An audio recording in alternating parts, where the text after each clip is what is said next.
Hey everyone, welcome back to my channel. You can see I am back from visiting my family. It feels so good to be home, and I had a really great time visiting family, getting involved with everything that they're doing, and just being a part of stuff. I really miss that. So I'm just gonna jump right into today's video. P.S. Ignore the very scary eyebrows. Tried a new trick today and the trick did not work. So today's video is going to be basically like advice, tips, things that I've learned being a military spouse. I actually had a request to do this video, so I'm super excited to be doing this. Keep in mind, everyone's situations are different. I would like for you to keep in mind that everyone has different experiences and different situations that they go through. For example, a lot of women have kids. A lot of women have been through their husbands throughout multiple enlistments. I do not have kids. My husband Alex is only doing one enlistment, and that's all I'm going to be able to experience because that's what he's choosing. He's not choosing to re-enlist. Thank goodness.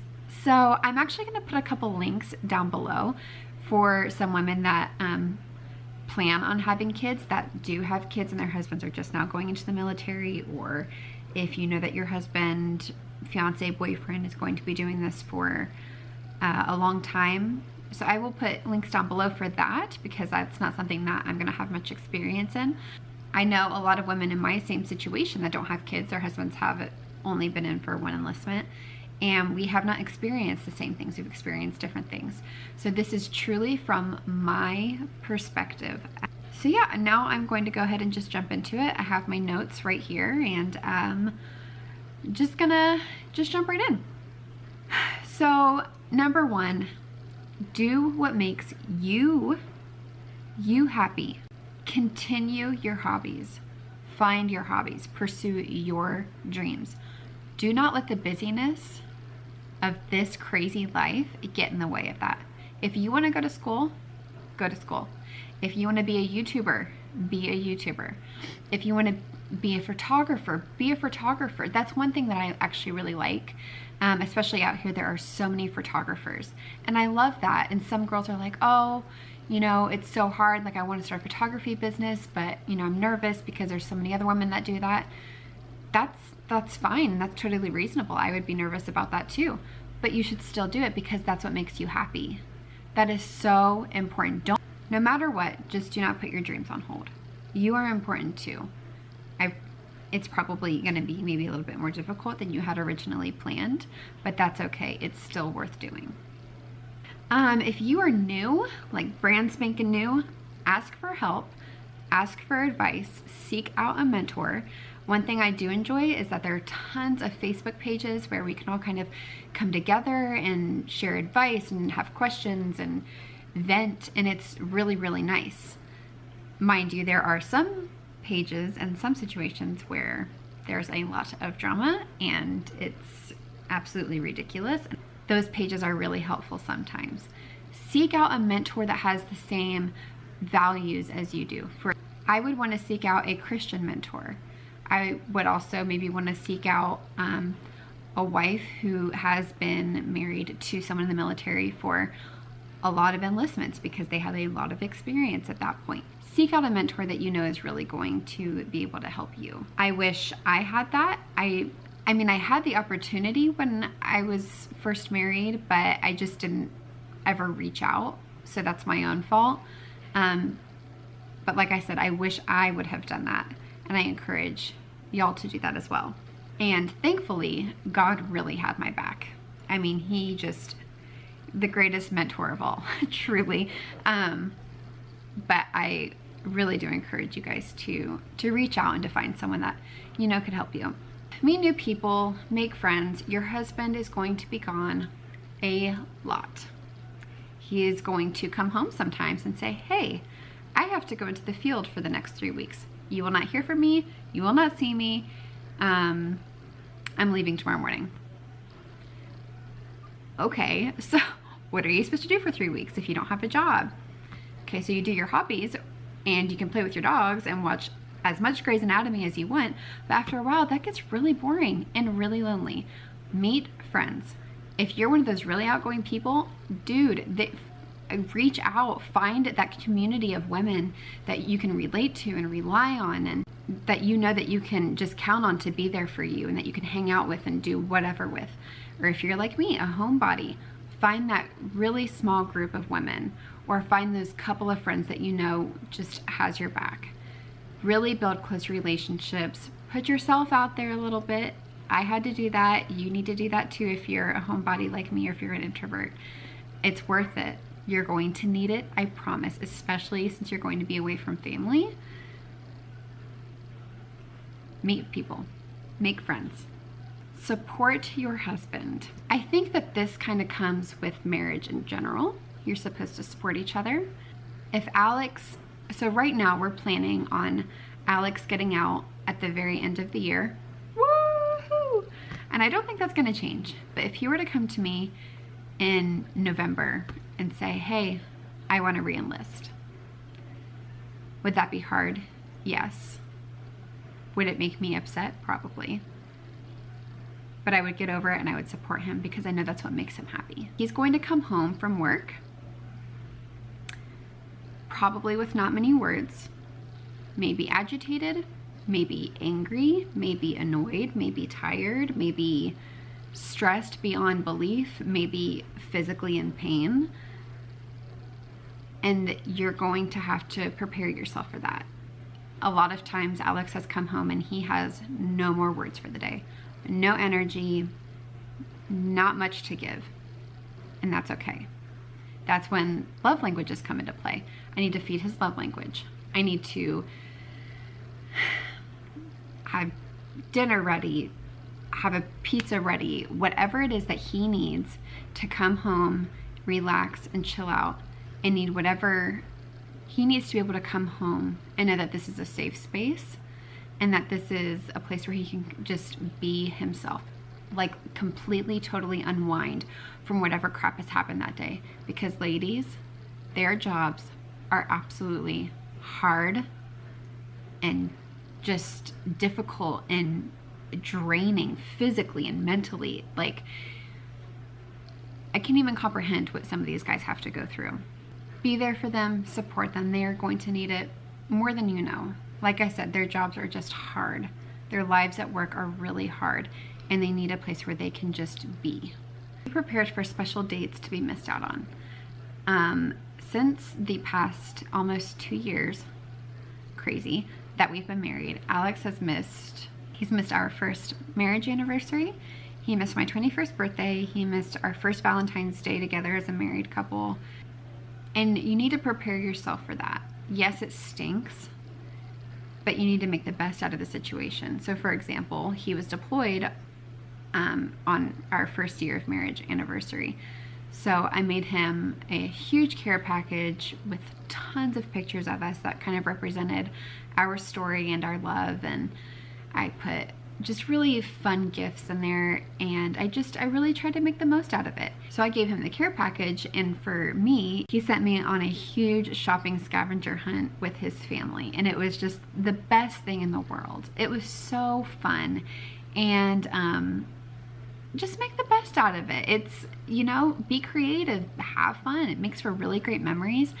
And if you're looking at it from the bright side, know that it will make the moments that you do get to spend together and all of the other anniversaries that you'll be able to spend together that much more special. That's what we always say. Alex, when he came home from deployment last October, he was supposed to be here before my 21st birthday, and then I got a call the day after I got here to move all of our stuff in. He called and he said, I can't come until, like, you know, a week after you turn 21. So that was just so crappy. But I took a step back, looked at it from the bright side, and I'm like, well, at least that's gonna be the best birthday gift in the world. It's right after my birthday. I'll think of it as a birthday gift. Perfect. So you just really need to take a step back, look at the big picture, gain some perspective, and prepare for those days that you might not be able to spend together. And like I said, make the most out of it. Okay, this is a big one. Have plans A through Z. You need to be prepared, okay?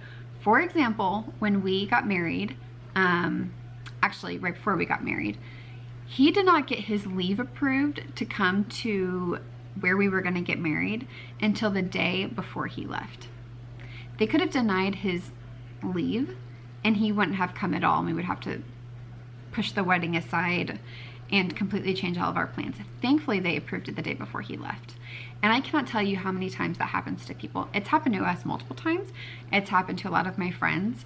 There was a time where we were in church, and it had been a while since we had been to church, actually. And we were in there, and he got a phone call saying, hey, you need to come in for 24-hour duty. What the heck, right? This stuff happens all the time. Have plans, have all the backup plans, be prepared to go from B to D to E back to A. Prepare yourself, please, and don't get upset when the plan changes. Just be prepared for it. That way when it does, you don't have the time to get angry and upset. You're like, okay, I'll go to plan K. It works. This is a tip for, I think, marriage in general. You need to communicate. One thing that I love about Alex, and that is so precious to me, is that he checks in with me all the time. Okay, Haley, what can I be doing better? That's great. That's amazing. Communicate about everything. Communicate before deployment comes and what your expectations are. Communicate before you get married and what your expectations will be for your marriage in general. Just check in with each other and see how each other are feeling, see what you could be doing better, see if there's any way that you can help him in any way, shape, or form, if he can help you in any way, shape, or form. As much as it seems that the military comes first, in all reality it does, because he's, you know, has that contract, and if we're on a date and he gets called into duty, he has to go on duty. Our date comes second at that point. In all reality, your feelings in your marriage comes first, in a way. Just communicate. Stay loyal to your spouse. A lot of time is going to be spent apart. You have to be able to trust your spouse in those times where you're going to be separated. And it's just, be loyal. That is all I have to say. I don't want to be judgmental. I don't want to say anything wrong. I don't want to offend anyone, but you have to be able to trust your spouse. Okay, so tip for deployment, stay busy. Do your hobby. Find your hobby if you don't already have one. Do something that makes you happy. Work your butt off if that means the time going by quicker. Do things that just keep you occupied. Do things that keep you occupied, keep you busy, and keep your mind off of everything, because truly it does make it go by way quicker. I got lucky with the one deployment that we've gone through. Alex did have quite a bit of communication. A lot of times though, your husband might not be in that kind of situation, and there's not going to be much communication at all. And you need to prepare yourself for that. Keep yourself busy during those days and those weeks and those months. You're going to need it.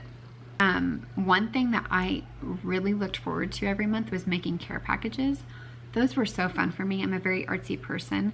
So coming up with super creative care packages, decorating it really cool, literally loading food in there, like microwavable food. I actually did, I did a care package once that was all about like a Mexican dinner night, and I got microwavable Mexican rice, microwavable taco meal things, soft tortillas, corn tortillas, just the whole shebang.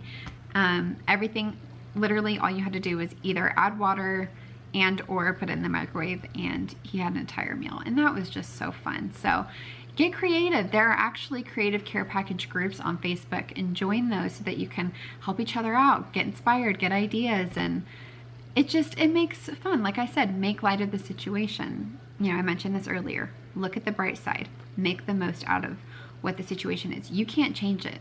So try not to sit there and be super upset and just dread the next day, every other day, as hard as it is to not do that, because believe me, I'm not saying it's easy. You're gonna wanna just scream and cry and wake up and not wanna get out of bed. I mean, deployment just sucks. Distance from your husband or your spouse in general just sucks. So be prepared to make light out of the situation and don't get stuck in ruts, because that can lead to depression and just a whole bunch of stuff. So just keep your head up, keep yourself busy, make light of the situation, and you'll be okay. So we live on base, and I personally love that. We used to live off base. So there's completely off base living. There's on off base housing, and basically it's just a section of housing out in town owned by the government, I believe, where only military personnel can live. And then there's actual on base living. I think I got that right. I'm super sorry if I got that wrong, but that's the gist of it basically. So we live on base. We used to live completely off base. I could not stand that. Number one, I am not a fan of where he is stationed at the moment. It is just something. It's truly something.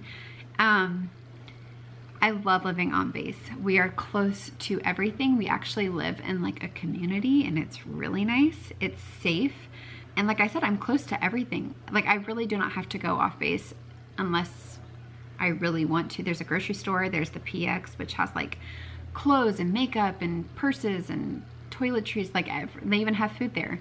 And then there's the commissary, which is the grocery store. They've got gas stations. They've got, the PX has furniture and home decor. Like, it's just a really nice community, and it feels more like home to me. So personally, I like living on base more, but I know a lot of other women have different preferences, and that's great.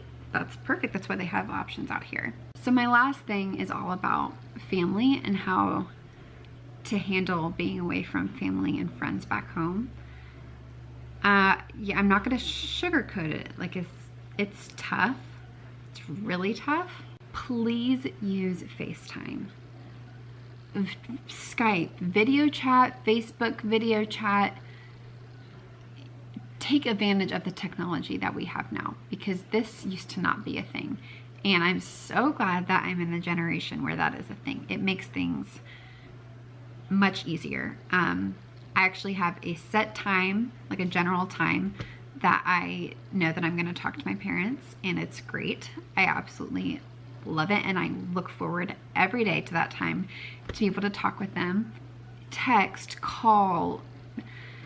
And honestly, if you're able to, save up the money to buy a plane ticket and go out there. I just got back from visiting my family, and it was so worth it. And it's hard to save up that kind of money, especially with military pay, and especially when you only have one income. But it's worth it. If you're able to save up the money, do it. Go see your family. Maybe save up a plane ticket for them to come to see you, you know, whatever works. But it takes effort. It takes a lot. There's a fly. It takes a lot of effort, but it's super worth it. It's just with any relationship, every single relationship, I don't care what kind of relationship it is, it's going to take a lot of work, a lot of effort. But it's, like I said, as you know, it's absolutely worth it. So those are just my tips, advice, things. Like I said, it's what I have experienced and what I have learned. There are so many other women, so many other spouses that have been through so many different things. And what's nice though is that we all kind of get it, which is really great. So if there are any more questions, feel free to message me on Instagram, comment down below, find me on Twitter, ask me questions. I would love to answer all of your questions. But yeah, that is a wrap for today's video. It's pretty casual. I'm just hanging out on my couch. And I've missed you guys. I cannot wait to get back into filming and editing and just keeping in touch with you guys. By the way, I only need 2 more subscribers until I get 100. 2. Please, please, please, please get your friends to subscribe. It would mean the world to me. I can't believe that I'm almost at 100 subscribers. That just literally blows my mind. You guys are incredible. I love you so much, and I will see you in my next video. Bye. Something that I completely forgot to mention, and this is a huge one. You've got this. There are going to be times where you don't think that you've got this, and where you literally fall apart. But guess what? I did it. A lot of other women do it, and I promise that you can do it. You are not alone. It's going to feel like you're alone sometimes, but I promise that you're not alone. The support system in the military community is pretty great. I'm not going to lie. It's pretty fantastic because we all just kind of get it. No matter what we've all been through, we just get it. Please know, you're not alone. You are strong enough. And with God, you can do absolutely anything. And I promise you that. You are capable of so much more than you think.